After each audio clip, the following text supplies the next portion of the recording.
कल तक हम लोगों ने ये तो देख लिया था कि 4 कॉन्ग्रुएंसी रूल्स होते हैं, उनका डिटेल डिस्क्रिप्शन देख लिया था कि वो क्या कंसेप्चुअल वाइज क्या होता है। तो एस एस एस का मतलब तीनों साइड्स के पेयर चेक करने हैं ना, वहां पे एंगल की बात नहीं हो रही है। आरएचएस में हमने देखा था कि राइट एंगल ट्राइंगल होगा तभी आरएचएस अप्लाई हो पाएगा, क्योंकि आरएचएस में फुल फॉर्म ही राइट एंगल आता है। वहां पे एच का मतलब हाइपोटेनियस और एस का मतलब साइड होता है। फिर एस ए एस और ए एस ए में एस मीन्स साइड और ए मीन्स एंगल। तो या तो 2 साइड लो और 1 एंगल लो, या फिर 2 एंगल लो 1 साइड लो। तो वहां पे भी चेक, वहां पे कॉन्ग्रुएंसी हम लोग चेक कर सकते हैं। तुम लोग ये पूछ सकते हो कि एस एस एस अगर हमने लिया है तो क्या ट्रिपल ए पॉसिबल नहीं है? कॉन्ग्रुएंसी में ट्रिपल ए काम नहीं करता है। क्यों नहीं करता है? क्योंकि 2 सिमिलर ट्राइंगल्स अगर लोगे तुम लोग, मान लो कि ये 70 डिग्री है, ये 50 डिग्री है, और ये कितना बचेगा फिर? 50 70, ये 60 बचेगा। तो यहाँ भी अगर ट्राइंगल को छोटा करोगे, मान लो हर तरफ से कंप्रेस करोगे, तो एंगल्स अभी भी हो सकते तीनों के सेम हो, लेकिन ये कॉन्ग्रुएंट किसी भी हालत में नहीं है। नजर आ गया? तो जब पढ़ोगे तुम लोग 9th और 10th क्लास में, सिमिलरिटी ऑफ ट्रायंगल्स पढ़ोगे, तो वहां पे ट्रिपल ए वहां पे काम करता है सिमिलरिटी चेक करने में, लेकिन कॉन्ग्रुएंसी चेक करने में ट्रिपल ए काम नहीं कर सकता। और इसका प्रूफ हमने देख लिया एग्जांपल लेकर के। ठीक है तो सर। अभी क्वेश्चन दिया हुआ होगा हमें, अभी हम एग्जांपल्स और एक्सरसाइज की तरफ जाएंगे। चारों में से कौन सा अप्लाई करेंगे? कैसे दिमाग में बैठेगा, कैसे दिमाग में हिट करेगा? देखो, सबसे पहले एंगल्स अगर नहीं, एंगल की बात नहीं की है क्वेश्चन में, 2 ट्रायंगल दे रखा है, फिगर दे रखे हैं, जो इन्फॉर्मेशन दे रखी है उसमें एंगल्स की बात उसने की ही नहीं है, तो इसका मतलब कि ये तीनों वहां पे हट जाएंगे, डायरेक्ट से हट जाएंगे। ये तीनों हट जाएंगे वहां पे, क्योंकि यहाँ एंगल की बात हो रही है, यहाँ एंगल की बात हो रही है 2 बार, और यहाँ पे राइट एंगल की बात हो रही है। हमारे पास ऑप्शन में क्या बचेगा? सिर्फ एस एस एस। यहाँ तक ठीक है? Yes sir. यहाँ तक ठीक है ना? ट्रिपल एस बचेगा। और फर्दर ऑन, अगर उसने तीनों साइड की बात नहीं की है, उसने राइट एंगल ट्राइंगल डायरेक्ट ही दे दिया है, राइट एंगल ट्राइंगल, तो आरएचएस पे ट्राई कर लेना एक बार, क्या पता इससे हो जाए, क्या पता आगे जाना पड़ जाए हमें। तो अगर होता है राइट आरएचएस से तो अच्छी बात है, आगे जाना नहीं पड़ेगा। और अगर उसने 2 साइड दी है और 1 एंगल की बात की है तो एस ए एस, या फिर अगर एक ही साइड का पेयर लिया है करस्पॉन्डिंग साइड्स का और 2 एंगल की बात की है तो ए ऐसे लगाएंगे। ये तो समझ में आ गया होगा। अब निकालो एग्जांपल्स, बुक के एग्जांपल्स। एग्जाम्पल नंबर पहला है, एग्जाम्पल 1 ही है। विदाउट ड्राइंग द ट्राइंगल्स, नहीं छोड़ो इसे, यहाँ पे तो करस्पॉन्डिंग चीजें लिखनी है कि 2 ट्राइंगल अगर वहां पे कॉन्ग्रुएंट हैं तो कौन कौन इक्वल होने वाला है, तो वो तो तुम लोगों को पता होना चाहिए अब, ठीक है ना? एग्जाम्पल 2 देखो। अरे होमवर्क में किया तो था ना, होमवर्क करके तो बैठे हो या ऐसे ही आ गए आपस से? Yes sir. अगर ऐसे ही बैठे तो कोई मतलब नहीं है, रिवीजन और होमवर्क नहीं कर रहे हो तो फिर कोई मतलब नहीं है। It's that clear. Triangle ABC दे रखा है यहाँ पे कुछ इस तरीके से, फिर वहां पे दे रखा है कि पी मिड पॉइंट है, ए बी सी ट्राइंगल है और आइसोसेलेस ट्राइंगल है जिसमें ये दोनों साइड्स इक्वल है। और फिर उसने क्या किया, एक पी ए पी ड्रॉ किया है बीसी के ऊपर, इस तरीके से ड्रॉ किया है कि बी पी और पी सी दोनों बराबर हो जाए, मतलब कि पी मिड पॉइंट है तो इसका मतलब क्या इक्वल हो जाएंगे? अरे भाई, कोई लाइन सेगमेंट का मिड पॉइंट अगर लोगे तो इसका मतलब 2 हाफ हुए हैं उसके दोनों इक्वल होने वाले हैं। मिड पॉइंट का मतलब यही तो होता है ना? Yes sir. सोते ही रहो। तो यस सर। Yes sir. ये अभी तक की इंफॉर्मेशन है। पहले क्वेश्चन में कह रहा है कि हमें प्रूव करना है, नहीं प्रूव नहीं करना है। उसने बोला है कि क्या is triangle A B P, ये वाला ट्राइंगल और वो वाला ट्राइंगल, क्या दोनों कॉन्ग्रुएंट होंगे क्या? तुम लोग बोलोगे यस सर। अगर सुपर इंपोजिशन से चेक करो एक बार, इस ट्राइंगल को उठा करके उसके ऊपर रखो, तो वो ट्राइंगल तो ऐसा है, तुमने उठा करके रखा ट्राइंगल तो वो तो इस तरीके से रखने आ जाएगा। अब क्या करोगे? तो क्या यहां से ये पता चल रहा है हमें सुपर इंपोजिशन से कि वो कॉन्ग्रुएंट नहीं है? क्या जवाब इसका? अगर तुमने उठाया उसको ए पी सी को और उठा करके वहां रखा उस तरफ, तो इस तरीके से सुपर इंपोजिशन अप्लाई होगा। तो यहाँ पे तो कॉन्ग्रुएंट नहीं नजर आ रहा है, तो क्या पहले का आंसर नो कर दें कि दोनों ट्राइंगल कॉन्ग्रुएंट नहीं है? नो सर, वो ऐसे रूल से है कॉन्ग्रुएंट। अच्छा, लेकिन सुपर इंपोजिशन जो नहीं हो रहा है, सर रोटेट करेंगे। रोटेट करेंगे, तो ये बताने में तो टाइम क्यों लग रहा है? इसको उठाओगे और वो जो रखा था उसको रोटेट करके रखो, क्योंकि हमें पता है कि हम लोग रोटेशन वहां पे पॉसिबल है, रोटेट किसी भी एक रोटेशन पे अगर वो फिट बैठ जाता है सुपर इंपोजिशन में, दैट मींस ही कॉन्ग्रुएंट है। तो रखोगे तो इस तरीके से बैठ जाएगा। तो क्यों बैठेगा, क्या प्रूफ है इसका, ठीक है चेक कर लेते हैं इसको। अब देख लेना कि जब भी कॉन्ग्रुएंसी क्वेश्चंस करोगे तो कैसे लिखोगे इसे। लिखने का तरीका भी यही होता है, in triangle A B P and triangle, ध्यान से देखना, अब ए बी के करस्पॉन्डिंग कौन होने वाला है, सी होने वाला है, और फिर पी होने वाला है, क्योंकि पी के करस्पॉन्डिंग तो पी होने वाला है, ए के करस्पॉन्डिंग ए, तो बचा क्या, बी और सी। यहां तक ठीक। Yes sir. इन ट्राइंगल, इन दोनों ट्राइंगल में सबसे पहले तो given A B is equal to A C, यहां पे लिख देना गिवन, दे रखा है क्वेश्चन में, अगर दे रखा है ठीक है। और ध्यान से देखो ए बी पकड़ा है तो वहां से भी ए सी पकड़ में आया है, तो मतलब सही जा रहे हैं हम। नेक्स्ट उसने ये नहीं दिया है BP is equal to PC, गलत लिख दिया, BP is equal to CP लिखना पड़ेगा, BP is equal to CP. यहां से अगर दोनों लास्ट वाले वर्टेक्स पकड़े तो वहां से भी दोनों लास्ट वर्टेक्स ही पकड़ोगे। यहां तक ठीक है। यस और इसका सर। रीजन क्या लिखोगे, P is mid point of, reason लिखना जरूरी है, mid point of what, BC। एस एस तो हो गया, एक और एस का पेयर कौन सा बचा, AP, यहां भी AP पकड़ो और वहां भी AP पकड़ो, तो AP is equal to AP। क्या रीजन है इसका, कॉमन साइड, दोनों सेम तो साइड है दो अलग ट्राइंगल्स की। तो यहाँ पे अब सो लिखना, अगर तीनों ही पेयर अगर प्रूव हो गए, तीनों इक्वलिटी चेक हो गई है, बची हुई तीन इक्वलिटी चेक नहीं करेंगे 6 में से, क्योंकि एस रूल हमारा काम का होता है। तो ट्राइंगल ABP जो ऊपर लिखा था वही यहीं पे लिखो, कॉन्ग्रुएंसी का सिंबल लगाओ और ट्राइंगल ACP, और लिख देना बाय SSS कॉन्ग्रुएंसी रूल। बोलो कुछ भी समझ नहीं आ रहा, सर आ गया। सर आ गया। ये क्वेश्चन लिखो, इसे लिख रहे हो क्या, बुक में दे रखा है ऐसे एग्जांपल अगर नहीं ना भी चाहो तो कॉपी मत लिखो, तुम्हारी चॉइस है, लिखना चाहो तो लिखो, ना लिखोगे तो भी कोई प्रॉब्लम नहीं है। ठीक है। बी क्वेश्चन में उसने पूछा है कि name 3 corresponding parts used to establish a, वो तीनों आंसर यहां पे लिखे हुए हैं। बी का आंसर 3 करस्पॉन्डिंग पार्ट कौन से हैं, यही तो है, इसी का यूज करते हुए तो हमने ए प्रूव किया है या फिर ए चेक किया है। ठीक है। और सी पार्ट में हमसे उसने पूछा है कि is angle BAP is equal to CAP। Yes sir. Triangle अगर दोनों कॉन्ग्रुएंट प्रूव हो गए हैं, देखो ध्यान से, ये दोनों ट्राइंगल अगर कॉन्ग्रुएंट प्रूव हो गए हैं तो इसका मतलब वो जो 6 इक्वलिटी होती है ट्राइंगल के केस में, कॉन्ग्रुएंट ट्राइंगल्स के केस में, वो अब सही है। 3 तो ऑलरेडी हो चुकी है ऊपर, और बचा हुआ क्या, angle A will be equal to angle A, ये वाला वर्टेक्स पे जो एंगल होता है वो उस पहले वाले वर्टेक्स पे जो एंगल होता है, angle B will be equal to angle C, और फिर angle P is equal to angle P। लेकिन ये कौन कौन सा एंगल है, ये दोनों एंगल 90 डिग्री होगा ये, और नहीं भी होता है तो मतलब कि ये एंगल इस एंगल के बराबर होगा, ये वाला एंगल, ये एंगल इस एंगल के बराबर होने वाला है, और बचा हुआ एंगल इस एंगल के बराबर होने वाला है। समझ में आया? Yes sir. तो यस सर। उसने यही तो पूछा हमसे, BAP कौन सा एंगल है, BAP, और फिर उस तरफ पूछा उसने CAP, हाँ तो दोनों एंगल इक्वल हैं। यस लिख देना, लिख क्या देना, दे रखा है एग्जांपल में। ठीक है। Yes sir. Next example number 3।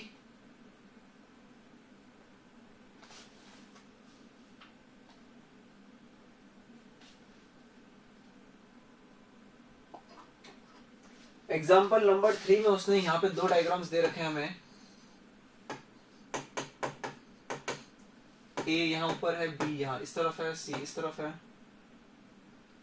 ये 3.5 सेंटीमीटर है, यूनिट नहीं मेंशन किया जा रहा है यहाँ पे, सिर्फ चेक करो 3.545, और यहाँ पे ये डायग्राम दे रखा है, 5 इस तरफ है, Q इस तरफ है, R इस तरफ है, P इस तरफ है। और और 3 ऑप्शन दे रखे हैं, क्या एबीसी पी क्यू आर के कॉन्ग्रुएंट है, या फिर एबीसी पी आर क्यू के कॉन्ग्रुएंट है, या फिर एबीसी क्यू पी आर के कॉन्ग्रुएंट है। तो क्या आंसर लगता है तुम्हें? लगता है कि आप देख के बता दोगे, लेकिन क्या लॉजिक, क्या रीजन, क्या है, ऐसा क्यों? ट्राइंगल एबीसी किसके कॉन्ग्रुएंट है? कॉन्ग्रुएंट तो है ही, एस एस लगाओगे ना, तीनों साइड इक्वल है एक दूसरे के, करस्पॉन्डिंग साइड्स इक्वल है। तो ट्राइंगल ए बी सी को कॉन्ग्रुएंट अगर बनाना है तो ए बी के बीच में कितनी डिस्टेंस है? 3.5। तो वहां ढूंढो 3.5 किसकी डिस्टेंस है? पी आर की। लेकिन अब हमें ये नहीं समझ आ रहा कि यहाँ पे ए बी है और वो 3.5 है, वहां भी 3.5 के लिए पी आर है, तो पी आर लिखे या फिर आर पी लिखे, ये हमें समझ नहीं आ रहा। ये तो कंफ्यूजन है हमारा। आवाज नहीं आ रही क्या किसी को? सर आ रही है। तो सो क्यों रहा फिर? पी आर और आरपी समझ में आ गया, पी आर और आरपी तो यहाँ तक है, ये समझ में आ गया ना। तो अब ये वाला चूज करें, ये वाला चूज करें, क्योंकि क्यू तो आने वाला लास्ट में। तो अब आगे चेक करते हैं। बी सी के बीच में 4 है, वहां पे बी सी के बीच में लास्ट के जो 2 वर्टेक्स है उसके बीच में 4 है, तो 4 यहाँ पे किसके बीच में? क्यू आर के बीच में। तो अगर यहाँ पे आर लोगे तभी तो यहाँ क्यू, यहाँ तो क्यू आने वाला है, तो आर क्यू के बीच में 4 है, लेकिन पी क्यू के बीच में 4 नहीं है। ये वाला रिजेक्ट हो जाएगा, ये वाला एक्सेप्टेड हो जाएगा। आया समझ या नहीं आया? यस सर आ गया।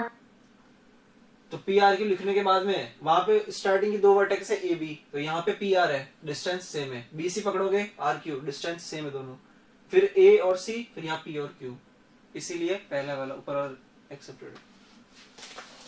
नेक्स्ट एग्जांपल नंबर 4, ये बुक में दे रखा है, सब लिखने की जरूरत नहीं है।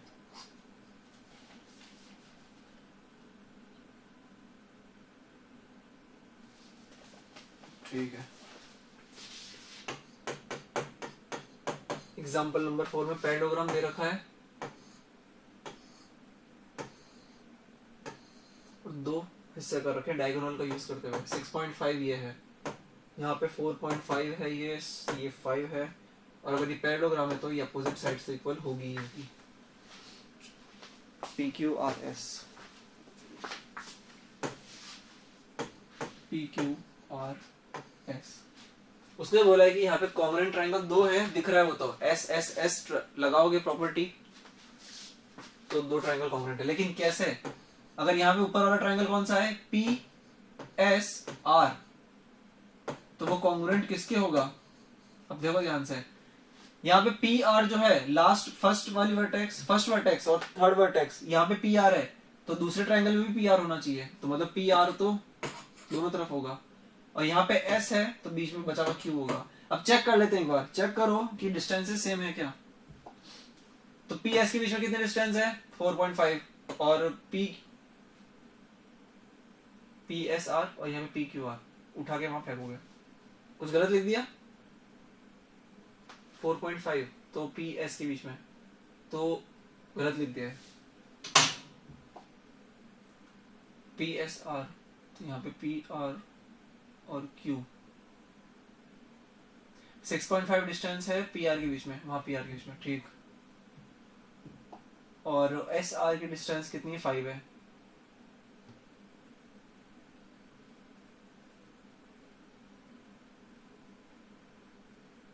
सर आर क्यू पी लिखेंगे ना? आर क्यू पी लिखेंगे, लिख करके लिखा है।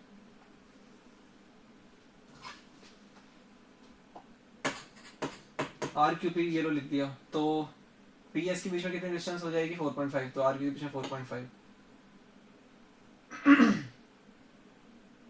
हाँ ठीक है, आर क्यू पी लिखेंगे, सही बताया बिल्कुल।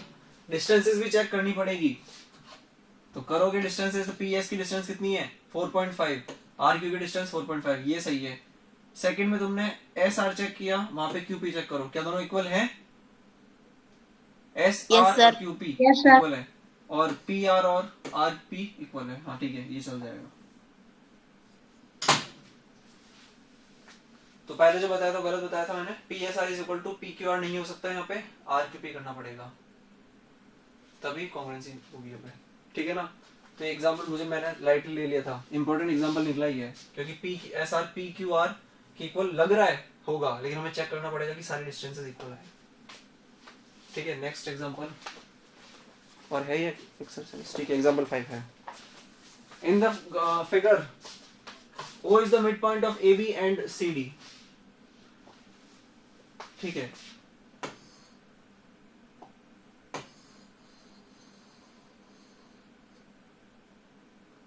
ये फिगर दे करके उसने बोला है कि O जो मिड पॉइंट है वो 2 लाइन सेगमेंट का है, AC का AB का भी मिड पॉइंट है O और CD का भी है, तो मतलब ये इस तरीके से। फिर उसने बोला कि दोनों जो ट्रायंगल बने हैं उन्हें कॉन्ग्रुएंट प्रूव करो, कॉन्ग्रुएंट प्रूव करो। तो क्या यहाँ पे एस एस एस लग सकता है क्या?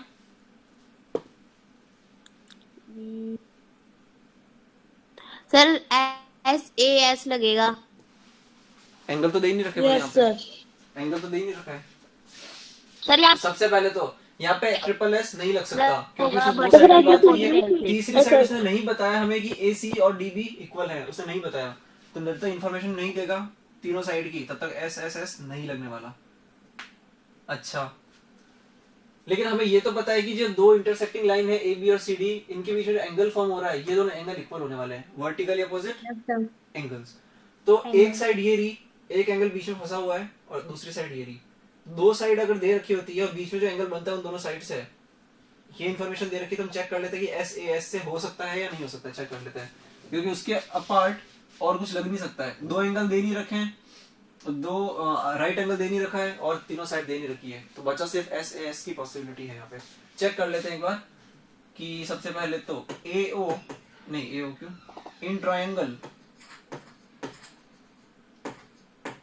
AOC एंड ऊपर वाला ट्रायंगल AOC एंड ट्रायंगल, यहां बात करोगे तो BOD,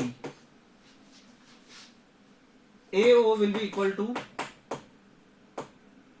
BO गिवन, और ये लिख देना यहाँ पे गिवन। अगेन एक और गिवन चीज है, वो है CO will be equal to, या CO क्यों, ये दोनों पकड़ो, OC will be equal to OD, ठीक है ना। बचा क्या, रुको रुको, इसके बीच में लिखना पड़ेगा क्योंकि SAS होता है, तो एंगल DOB, यहाँ DOB इस तरफ आएगा, angle BOD will be equal to angle AOC, ठीक है, ये बीच में लिख देना और ये हो जाएगा वर्टिकली अपोजिट एंगल्स, समझ में अगर आ गया है तो। और दोनों ट्रायंगल आपस में क्या होने वाले हैं, कॉन्ग्रुएंट। ठीक है।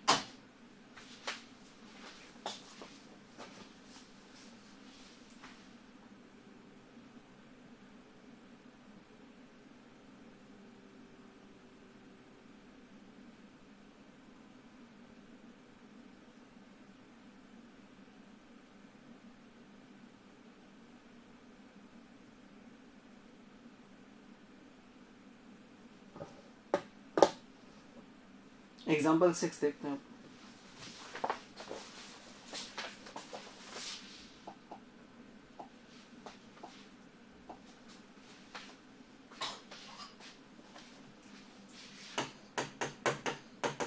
एग्जाम्पल 6 में आइसोसेलेस ट्रायंगल दे रखा है ABC,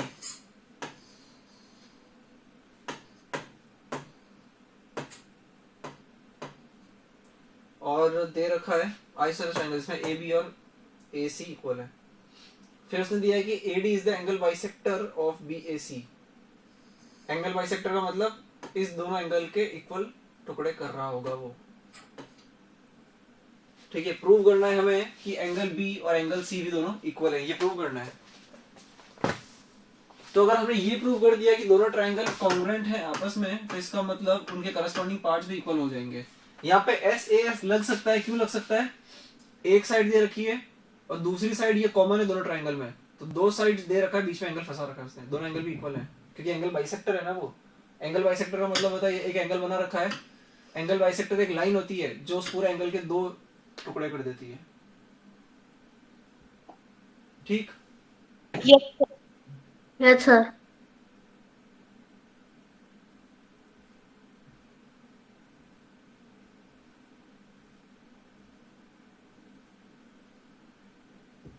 ठीक है, देखो यहाँ पे ट्रायंगल इन ट्रायंगल, दोनों ट्रायंगल के अंदर हम चेक करेंगे, वो ट्रायंगल है BAD एंड ट्रायंगल B वहां पे, तो सिमेट्रिसिटी से C यहाँ पे होना चाहिए DAD, दोनों में AD कॉमन है, AD is equal to AD, और SAS ट्राई करोगे तो एंगल बीच में कौन सा आएगा, angle BAD is equal to angle CAD। यहाँ पे साइड है अगली AB नहीं BA लिया है वहां पे, BA is equal to CA। यहाँ पे लिख दो गिवन, ये तो दे रखा है, ये हमने अपना दिमाग नहीं लगाया, AD कॉमन, यहाँ दिमाग लगाया कि ये दोनों कॉमन है, और यहाँ पे एंगल बाइसेक्टर्स, एंगल बाइसेक्टर भी गिवन लिखो, दे रखा है। तो साइड, एंगल फंसा हुआ बीच में साइड, तो लिख दो बाय SAS, ब्रैकेट में लिखोगे तब भी चलेगा, या इस तरीके से लिखोगे तब भी चलेगा, by SAS rule triangle BAD will be congruent to triangle CAD। बोलो, कुछ समझ नहीं आ रहा? अभी हो सकता है कि समझ में आसानी से ना आए, लेकिन क्वेश्चन और एग्जांपल सॉल्व करते रहो अपने आप, क्लैरिटी आएगी।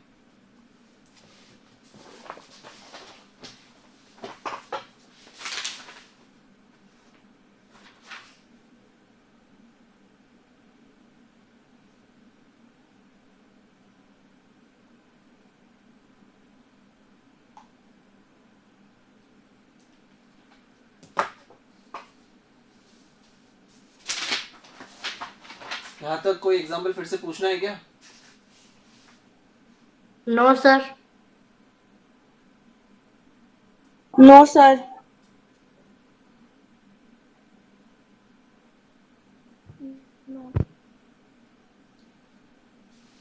No sir. तो जो कल नहीं आए थे क्लास में और जिन्होंने रिकॉर्डिंग भी फिर से नहीं देखी, फिर से क्या मतलब रिकॉर्डिंग भी नहीं देखी, तो उनको हवा नहीं लगेगी आज की क्लास में। तो बेटर है कि पहले की रिकॉर्डिंग चेक करना फिर आज का। एग्जाम्पल 7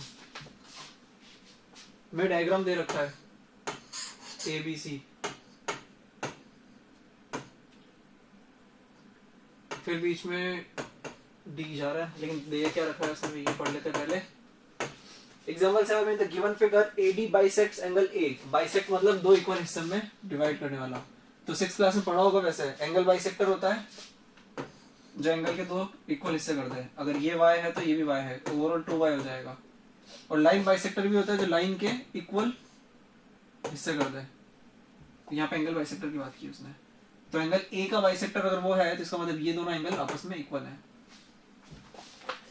और फिर उसने ये दिया है कि AD is perpendicular to BC, अगर ये 90 डिग्री है तो दोनों 90 डिग्री होंगे, क्योंकि दोनों लीनियर पेयर से 180 डिग्री तो होने ही वाले हैं, तो 90-90। फिर उसने ये पूछा है हमसे कि ट्रायंगल ABD और ABD ये वाला हाफ और वो वाला हाफ क्या दोनों कॉन्ग्रुएंट हैं? तो ठीक है, चेक कर लेते हैं। अच्छा, यहाँ पे एक काम की बात ये कि दोनों ट्रायंगल राइट एंगल ट्रायंगल है, दोनों राइट एंगल ट्रायंगल है, दिख गया? Yes sir. लेकिन यहाँ पे RHS नहीं लगा पाओगे। क्यों नहीं लगा पाओगे? क्योंकि एक ट्रायंगल यहाँ पे ये वाला बन रहा है और एक ट्रायंगल यहाँ पे ये वाला बन रहा है, दोनों के राइट एंगल यहाँ पर है, मतलब हाइपोटेन्यूज दोनों की ये दोनों हाइपोटेन्यूज है, लेकिन यहाँ पे दे नहीं रखा है उसने कि हाइपोटेन्यूज दोनों इक्वल है। ना हम यहाँ पे अपना लॉजिक लगा सकते हैं हाइपोटेन्यूज इक्वल प्रूव कर दें। तो हाइपोटेन्यूज, क्योंकि RHS में H का मतलब हाइपोटेन्यूज होता है, राइट एंगल तो दे रखा है यहाँ पे, साइड कॉमन हो जाएगी, AD कॉमन हो जाएगी दोनों ट्रायंगल में, लेकिन यहाँ पे हाइपोटेन्यूज क्योंकि नहीं दे रखा है तो RHS तो रिजेक्ट हो गया यहाँ पे। ये बात समझने वाली थी यहाँ पे, क्योंकि 90 डिग्री देखते तुम लोगों का दिमाग लगेगा वहाँ पे कि क्या बताइए RHS से हो जाए, लेकिन नहीं हो रहा है यहाँ पे। ये समझ में आता हो तो आगे चलें। सर आ गया। ठीक है, यस सर। तो यहाँ पे क्या लगना चाहिए? SAS नहीं, ASA लगेगा यहाँ पे। क्यों? दो एंगल दे रखे हैं और बीच में कॉमन साइड ये रही, तो ASA से प्रूव हो जाएगा ये, अगर होगा तो। देख लेते एक बार। In triangle ABD and in triangle ABD, वहां पे भी एक ही जगह A ही आने वाला है, D की जगह D आएगा और C आ जाएगा। दोनों में एंगल BAD होगा ना एंगल, तो बिल्कुल will be equal to BAD, मतलब कि पहले यहाँ गए फिर यहाँ गए, तो यहाँ भी यहाँ जाओगे फिर वहां जाओगे, तो एंगल CAD हो जाएगा गिवन। और साइड कौन सी बीच में कॉमन है, AD will be equal to AD, ये दे नहीं रखा है लेकिन हमें दिख गया कि दोनों कॉमन साइड है। फिर क्या बचा, एंगल ADB, A पे गए फिर D से यहाँ पे गए, तो यहाँ से यहाँ जाओगे, ये कॉन्ग्रुएंसी में सिमेट्रिसिटी भी काम करती है, तो ये हो जाएगा गिवन बाय ASA रूल दोनों triangle ABD will be congruent to triangle ACD। समझ में आया या नहीं आया? सर आ गया। सर आ गया। ठीक है, कॉपी तो नहीं कर रहे हो ना, चलते आगे।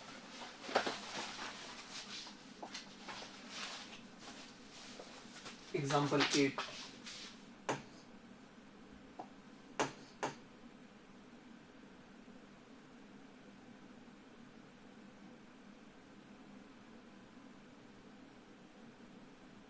रुको रुको, पिछले एग्जाम में उसने ये भी तो पूछा है। अच्छा, ये दोनों ट्रायंगल कॉन्ग्रुएंट हो गए, तो ये दोनों एंगल आपस में इक्वल हो गए, ये दोनों इक्वल हो गए, तो करस्पॉन्डिंग पार्ट से दो साइड के पेयर वहां बच रहे हैं, तो BD बराबर DC हो जाएगा क्या? Yes sir. करस्पॉन्डिंग पार्ट से एक तो ये बचा और दूसरा क्या बचा, तीन तो ये रहा ना, 1 2 3, चौथा ये लिख दिया, पांचवा अब लिखेंगे हम कौन सा, BA will be equal to CA, मतलब कि दोनों आइसोसेलेस ट्रायंगल है, दोनों क्या सॉरी ये जो पूरा ट्रायंगल है ABC आइसोसेलेस है। क्यों?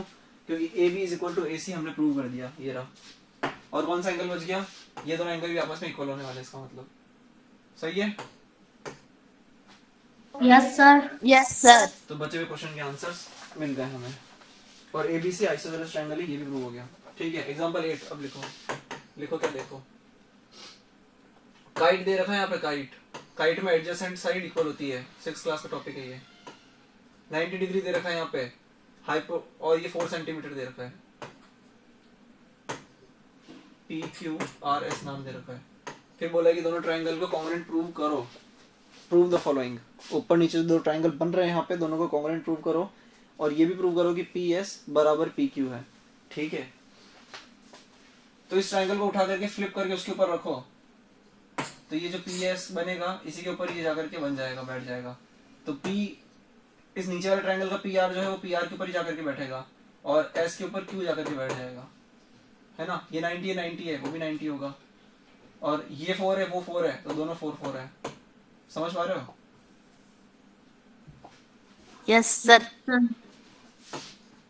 तो इन ट्रायंगल PSR बीच वाले वर्टेक्स पे 90 डिग्री है, तो यहाँ भी लोगे तो बीच वाले पे Q लो क्योंकि वहां 90 डिग्री है, और P की जगह P, R की जगह R, PSR। फिर उसने दिया है ये वाला पकड़ो SR और QR, नहीं RHS हम प्रूव करेंगे, RHS से। तुम बोलोगे यहाँ पे क्यों RHS लगा रहे हो, यहाँ पे इसलिए RHS लगा रहे हैं क्योंकि ये 90 डिग्री है। ऊपर वाले ट्रायंगल में हाइपोटेन्यूस ये है, नीचे वाले ट्रायंगल में हाइपोटेन्यूस PR ही है, तो हाइपोटेन्यूस यहाँ पे काम कर रहा है, और साइड एक्स्ट्रा दे रखी है 4 4 इक्वल, तो RHS काम कर रहा है यहाँ पे।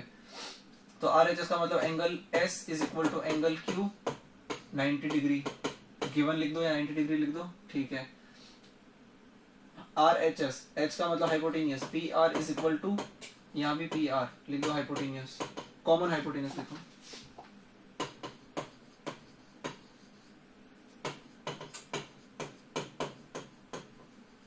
समझ में आया? R ये हो गया, H ये हो गया, साइड के लिए क्या दे रखा है SR, और वहां दे रखा है QR, लिख देना गिवन। अब लिख देना बाय RHS रूल, अब लग जाएगा RHS। बाय RHS रूल दोनों ट्रायंगल आपस में क्या है, कॉन्ग्रुएंट है। समझ में आया या नहीं आया? सर आ गया। सर आ गया। सर आ गया।